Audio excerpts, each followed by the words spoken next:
এবং না একটু উঠো, আমার মাথাটা না প্রচুর ব্যথা করতেছে। এক কাপ চা বানাই দাও, আমি চাটা খাবো। অফিসে ভালো লাগতেছে না, চলে আসছি। হ্যাঁ, মাথা তো আমার ব্যথা করছে, আর তুমি এই অবেলা চলে আসলে। আচ্ছা ঠিক আছে, তুমি এক কাজ করো, তুমি যাও, গোসলটা সেরে নাও, আমি একসাথে 2 কাপ চা বানিয়ে নিয়ে আসছি, দুজন একসাথে খাবো। আরে অবেলায় তুমি কিসের শুয়ে আছো বলো তো? আমার মাথাটা প্রচুর ব্যথা করতেছে, আর এখন আমি গোসল করতে পারবো না। হাত মুখ ধুয়ে নিচ্ছি, তুমি এর মধ্যে চা রেডি করো, আমি এসে চাটা খাবো। হাত মুখ ধোয়ার কি দরকার, একবারে গোসলটাই সেরে নাও না, তাহলে ভালো হয় না? বললাম তো এখন আমি পারবো না গোসল করতে, আমার মাথা প্রচন্ড ব্যথা করতেছে। যখন ভালো লাগবে তখন গোসল করে নিব। এখন আপাতত হাত মুখ ধুয়ে আসতেছি, তুমি এর মধ্যে চাটা রেডি করো প্লিজ, আমার মাথা প্রচুর ব্যথা করতেছে। উঠো, এভাবে শুয়ে থেকে উঠো। আচ্ছা ঠিক আছে, যাও, আমি এখন বানিয়ে দিচ্ছি।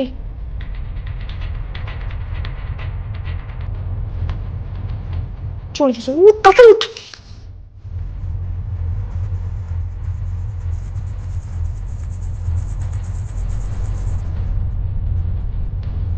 কি ব্যাপার ভাবি, আপনি এভাবে দৌড়ে কোথায় যাচ্ছেন? না মানে ওই আমাদের কাজের ছেলেটাকে এগিয়ে দিতে যাচ্ছিলাম, ও গ্রামের বাড়ি যাবে তো ওই জন্য। আপনি কাজের ছেলেকে এগিয়ে দিতে যাচ্ছেন? বিষয়টা কেমন হয়ে গেল না? কেমন দেখানোর কি আছে, ও তো আমাদের কাজের ছেলে যেমনটা না, ও তো আমার ছোট ভাইয়ের মতো। আমি তো ওকে একটু এগিয়ে দিয়ে আসতেই পারি, তাই না? সবই ঠিক আছে ভাবি, কিন্তু আপনাদের হাতে টাকা গয়না,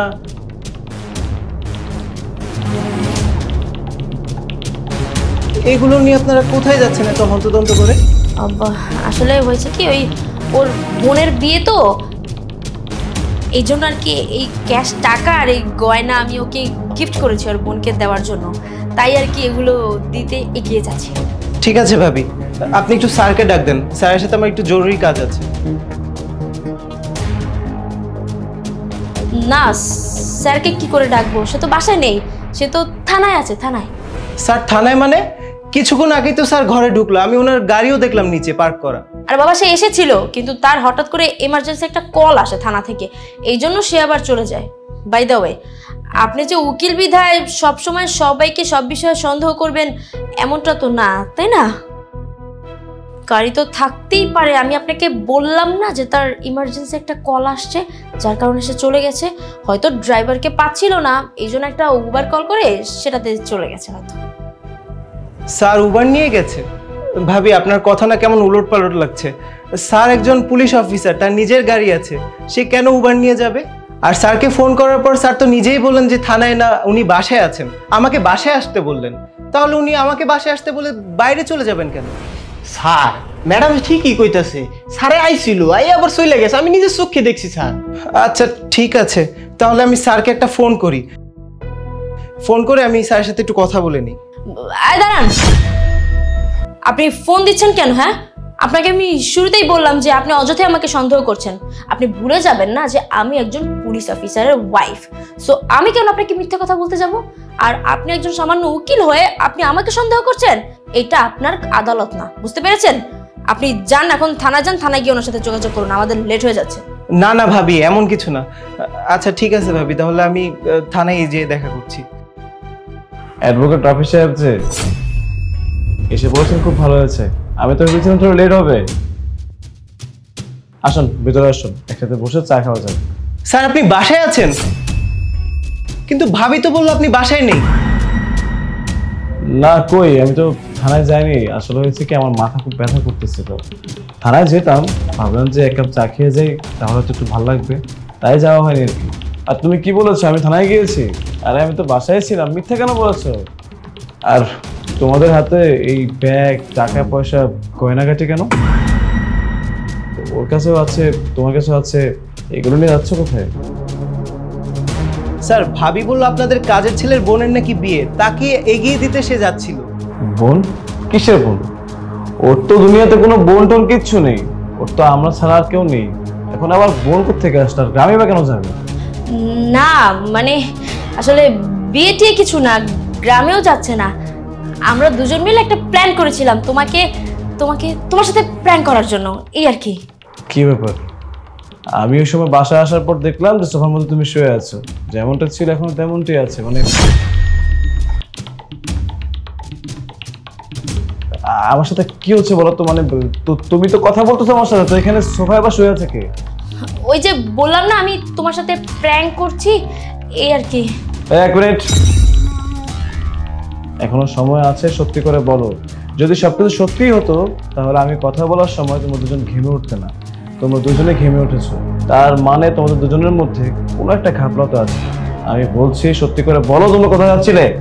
না না, তুমি আমাকে ভুল বুঝতেছো, তোমাকে সত্যি বলছি, আমরা দুজন মিলে তোমাকে একটা সারপ্রাইজ দিতে চাচ্ছিলাম, তোমার সাথে একটু মজা করতে চাইছিলাম, তাই তো এই ম্যানিকুইনটা রেখে আমরা সোফার পিছনে লুকিয়ে থেকে তোমার সাথে কথা বলেছি আর কি, যাতে তুমি সারপ্রাইজ হও, এই আর কি, এর বাইরে আর কিছু না। এই তোমরা কি সত্যি কথা বলবে নাকি এখন দুটোর ঘাট ধরে এখন আমি থানায় নিয়ে যাবো? স্যার স্যার আপনি পুলিশে খবর দেন না স্যার, আসলে সত্যি কথা আমি কইতাছি, ম্যাডাম আজকে ভাইয়া যাইতে নিছিল তার প্রেমিকের সাথে।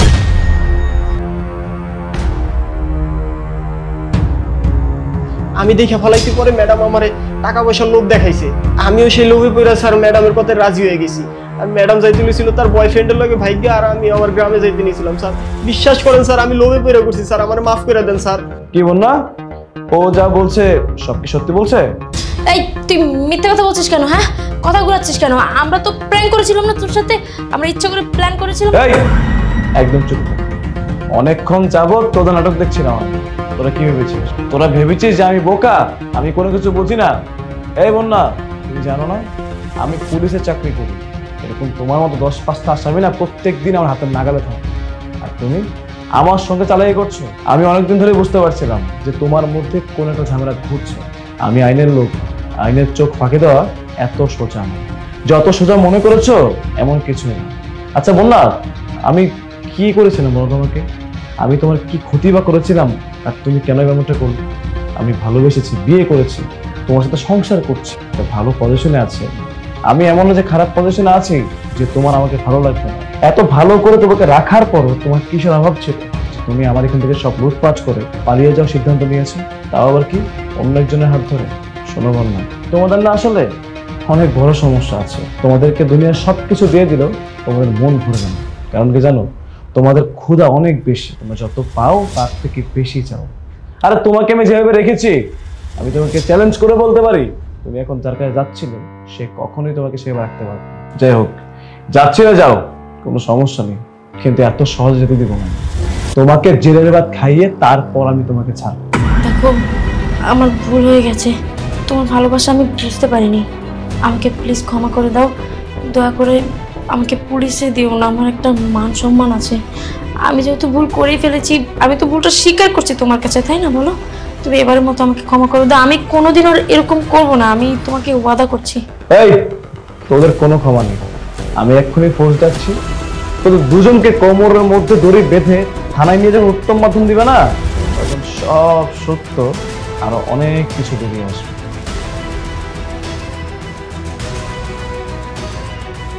হ্যালো, হ্যাঁ, থানা থেকে আমার বাসায় ফোর্স পাঠাবে।